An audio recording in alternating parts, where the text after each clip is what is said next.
If you fly even once a year and you've been quietly ignoring that airplane mode announcement, stop what you're doing and listen carefully for the next few minutes.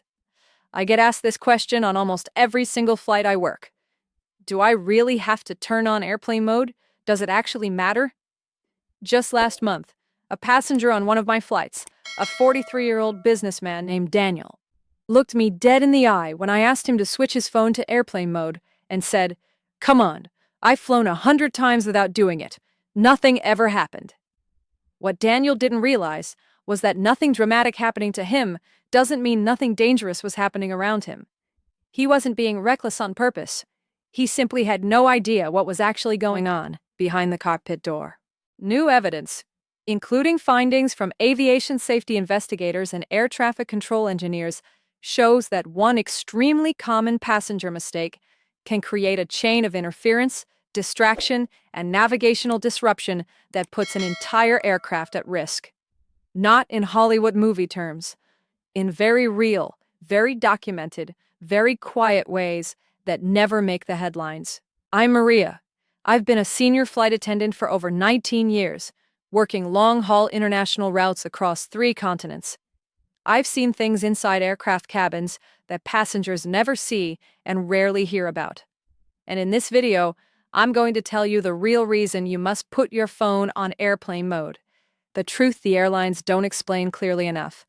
Why millions of passengers dismiss this rule every single day, and the 5 proven reasons why ignoring it is far more dangerous than you've ever been told.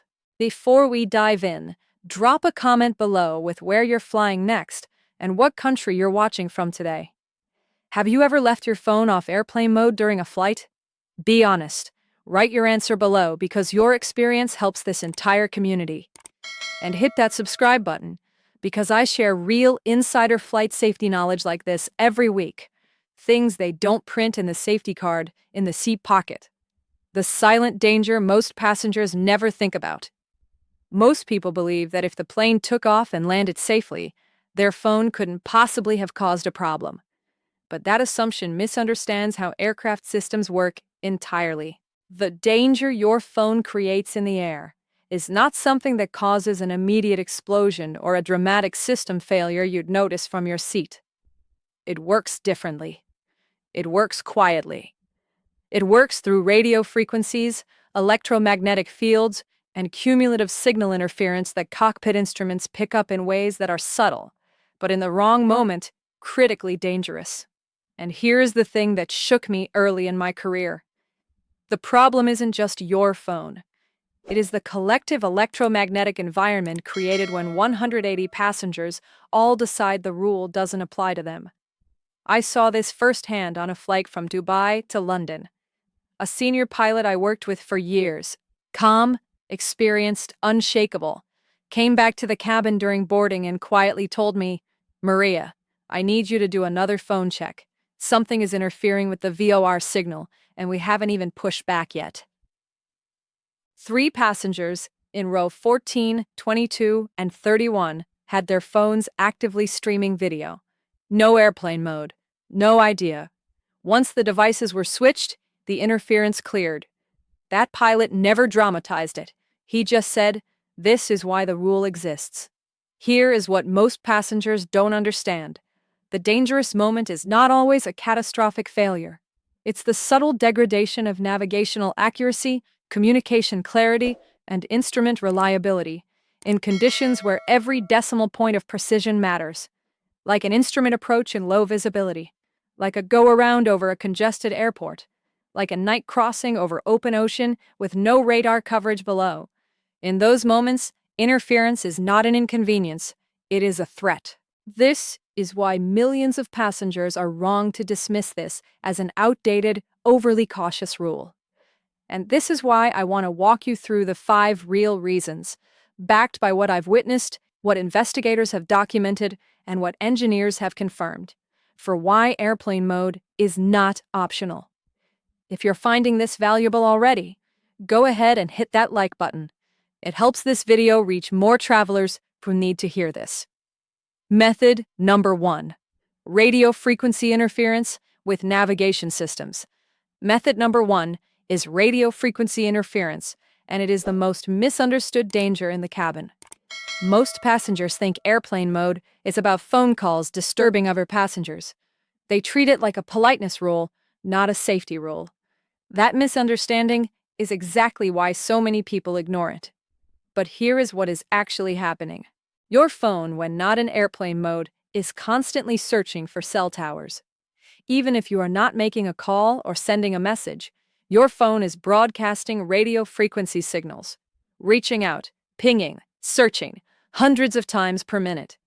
At 35,000 feet, with no cell tower in range, your phone searches even harder, broadcasting at maximum power, trying to connect to any signal it can find.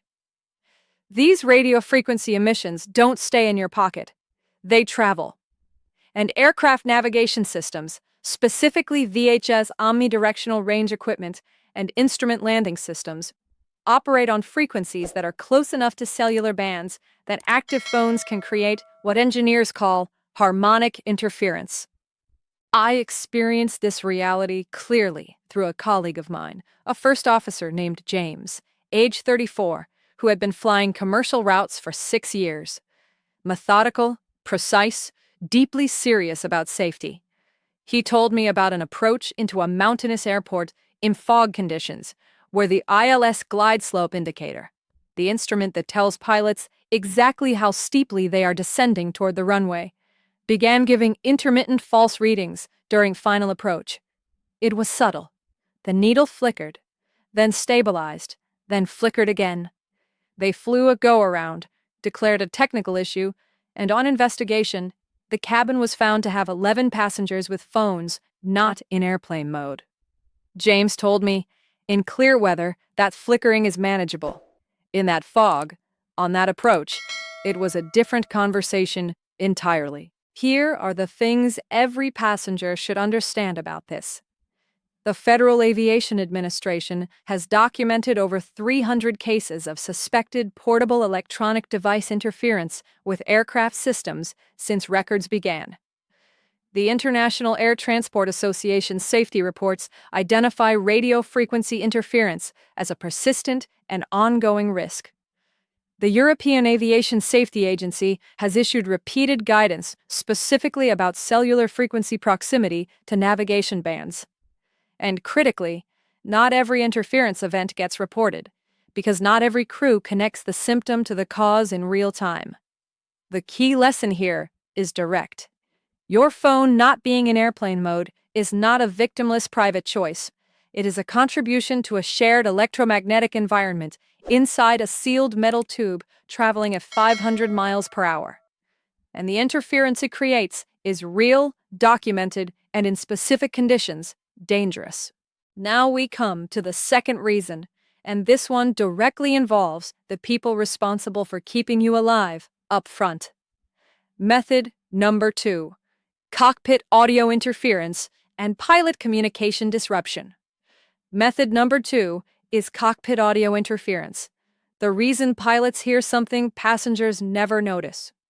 Many passengers either don't know this exists or don't believe it. They've never heard a strange sound through their own speakers, so they assume nothing is happening. But pilots hear it constantly. It is a rapid, rhythmic buzzing, a dit-dit-dit-da pattern that cockpit speakers and headsets pick up when a cellular device nearby is transmitting data. Aviation professionals call it GSM interference noise. It is caused by the GSM pulse bursts that phones emit when communicating with cell networks, and it bleeds directly into audio equipment. In the cabin, you never hear it. In the cockpit, on the headsets pilots use to communicate with air traffic control, it can be persistent, loud, and masking. I learned about this directly from a captain named Sandra, 51 years old, with 24 years of commercial aviation experience. A woman with an extraordinary sense of calm and an absolute intolerance for preventable risk. She described a situation during a transatlantic crossing where she missed the first call from air traffic control and had to request a repeat transmission. Something that in busy airspace creates delays, confusion, and added workload. The source was traced to a mobile device in business class transmitting data. Sandra told me, when you're coordinating a crossing with 5 different control sectors in 4 countries, clarity of communication is not optional. That noise is not a minor nuisance. It is a degradation of a critical safety system. What most passengers don't realize about this issue is that modern aircraft are better shielded than older ones, but not immune. That shielding is designed to handle normal electromagnetic environments, not 200 devices simultaneously broadcasting at full power. The cumulative effect is what matters, and pilots are the ones absorbing the consequences of it through their headsets while you watch a movie 4 rows back. For every passenger, the essential understanding is this: the communication chain between your pilots and air traffic control is one of the most critical safety systems on your flight. That chain depends on clear, uninterrupted audio. Every active phone in the cabin that isn't in airplane mode is injecting potential noise into that chain. The risk is not theoretical. It is acoustic. It is documented. And it is entirely preventable. Method number 3, autopilot and fly-by-wire system vulnerability. Method number 3 is the vulnerability of modern fly-by-wire systems. And this is the one that genuinely surprises even frequent flyers.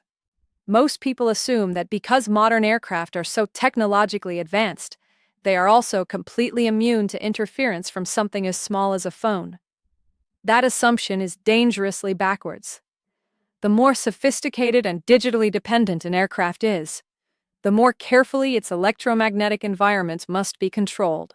Fly-by-wire aircraft, which includes virtually every modern commercial jet, replace mechanical control linkages with electronic signals. When a pilot moves the control column, that input is converted into an electrical signal that travels through wiring to actuators that physically move the control surfaces. This means the entire control system of the aircraft is at its core an electrical signal system. And electrical signal systems are sensitive to electromagnetic interference in ways that hydraulic and mechanical systems are not. I want to tell you about a passenger I'll call Robert, age 58, a retired engineer who flew frequently for work. Well-traveled, intelligent, deeply skeptical of what he called airline theater. He sat in row 4 on a flight I was working and kept his tablet in active mode throughout the boarding process and into pushback. He was polite when I asked him twice. The third time, I explained specifically that the aircraft we were on was a fly-by-wire platform and that his device was not in compliance. He switched it off. But then he asked me something that stopped me. Has anyone ever actually proven a direct connection between a phone and a control surface movement? The answer I gave him then is the same answer I'll give you now. You do not need a direct, provable connection to justify preventing risk when the stakes are 300 lives at altitude. Aviation safety does not wait for definitive proof of catastrophic causation before acting. It eliminates conditions that could contribute to failure. That is the entire philosophy of aviation safety culture. And every investigation that has examined suspected interference events has consistently identified active personal electronics as a contributing environmental factor. The Boeing and Airbus flight operations documentation both explicitly address the risk of electromagnetic interference to digital flight control systems. The reason airplane mode exists as a mandatory requirement and not a suggestion is because the aircraft manufacturers themselves built the rule into the operating procedures. Robert flew with me 3 more times after that conversation. Every time, he switched to airplane mode before I even reached his row. He told me on the last flight, "I thought about what you said. I wouldn't tolerate interference in my own engineering work. I shouldn't expect pilots to tolerate it in theirs." Method number 4 is recognizing what interference actually looks like from inside the cabin, and why passengers dismiss it every time. Most passengers have no idea what to watch for. They assume that if something were seriously wrong, alarms would sound and crew would announce it. But interference events rarely announce themselves. They show up in ways that look like normal operational decisions. An unexplained go-around, a holding pattern that wasn't on the original route, A longer than usual taxi after landing, while the crew completes additional checks. A delayed descent that the captain attributes to air traffic control instructions. These are the operational responses to problems that may include interference events, and passengers experience them as minor inconveniences, never connecting them to the 15 people around them who never switch to airplane mode. I want to tell you about a flight attendant colleague of mine named Christine, 12 years in the industry, who described a pattern she began noticing on certain high-density routes. Flights where passenger compliance with the airplane mode announcement was visibly low tended to generate more cockpit-to-cabin communication during critical phases, more requests for a second cabin check, more unexplained operational pauses. She started doing informal compliance checks on her own flights and found a direct correlation between cabin device compliance and the smoothness of the operational communication from the flight deck. She told me, "It's not scientific data, but after 12 years, you develop a feel for when the cockpit is dealing with something extra. And it happens more on flights where people are obviously still using their phones." The warning signs passengers should understand are these: a go-around on an otherwise clear day with no weather explanation given, holding patterns described vaguely as traffic management, crew doing a second or third pass through the cabin, specifically checking devices during approach, pilots requesting confirmations from air traffic control multiple times on the same instruction. These are not dramatic emergencies. They are the operational friction that interference quietly creates. And here is the principle that matters most. You will never know when your specific phone, on that specific frequency, in that specific seat position, on that specific aircraft system, creates the problem. But the flight crew is managing the cumulative effect of everyone's decision in real time.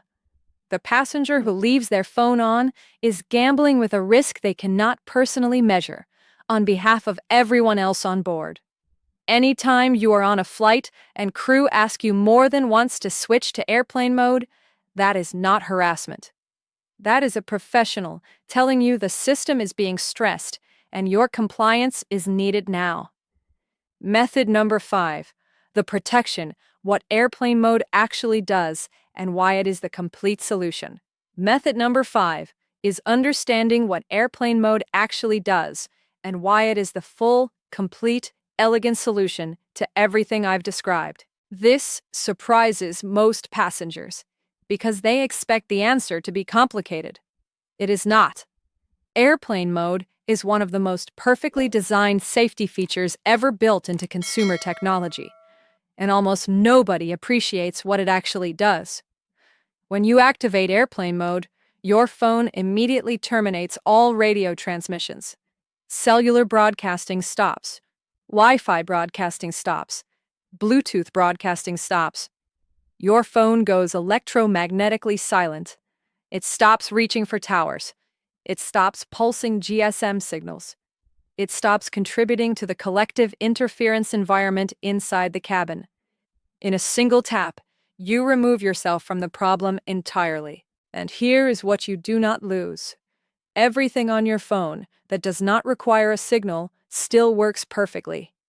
Your downloaded music, your offline movies, your saved documents, your camera, your notes, your games. Airplane mode does not make your phone a brick. It makes your phone a self-contained device that stops broadcasting into the aircraft's sensitive systems. I want to tell you about a passenger named Elena, 29 years old, a travel blogger who flew over 80 flights in a single year. Sharp, curious, always questioning. She asked me on a red-eye flight why she couldn't just turn her phone face down instead of switching to airplane mode.